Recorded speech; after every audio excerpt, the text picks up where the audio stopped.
Yung listahan po ng mga content creator na nasuspend you or na terminate yung contract. Hindi po yata naglalabas ng ganyan. So ang Ay, ilalabas hindi po. po ni YouTube po yung transparency report po na Hindi po, sabi mo kasi kayo, when I asked you, you said that may policy kayo to suspend, di ba? Or to terminate.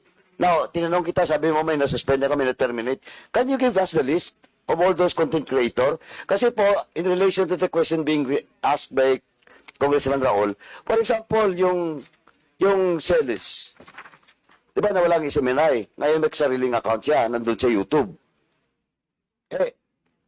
Yung specific example, yung pag i-check mo, ang daming mga ano dun, mga statements coming from mismo kay Celes na derogatory. At tuloy-tuloy yun. Wala may isa mang na-take down dun.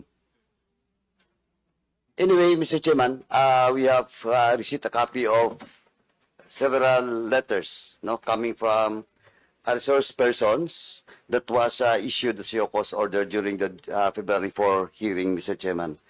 Now, most of these excuse letters citing almost the same, except for a few, almost the same reason why they should not be present in today's hearing.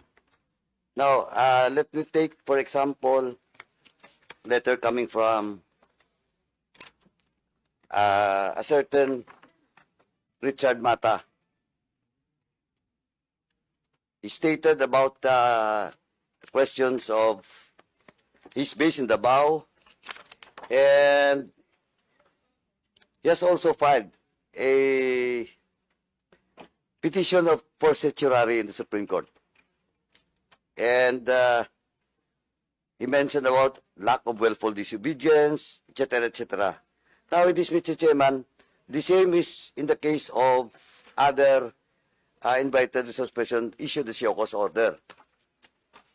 They have filed a petition for certiorari in the Supreme Court, and they are not once again present in today's hearing. Well, in fact, some of them mentioned about that they should not be cited in contempt. And just for the record, I would just like to correct all those resource persons that replied with regards to the CO cause order by this honorable committee. We never cited them in contempt. We followed due process in this committee.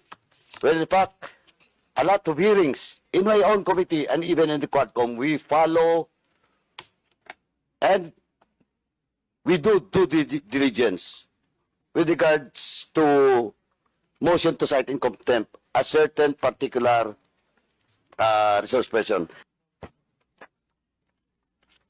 Now, Mr. Chairman, with all those reply coming from those resource persons mentioned, issued with the CO cause order, Mr. Chairman, may I respectfully move that we issue a subpoena ad testificandum for all those mentioned names that has officially received a copy of such CO cause order. So move, Mr. Chairman. There's a motion to issue subpoena to all those mentioned by the Honorable Paduano for not attending and answering the show cause order issued by the three committees. Duly seconded. Do I hear any objection from the members? Hearing none, the motion is carried. Same is true with Ms. Badoy and Mr. Eric Celes, Mr. Chairman. They have not replied to the CO cause order issued to them. So, I respectfully move once again, Mr. Chairman, to issue a subpoena ad testificandum to the mentioned name, Mr. Chairman. So move.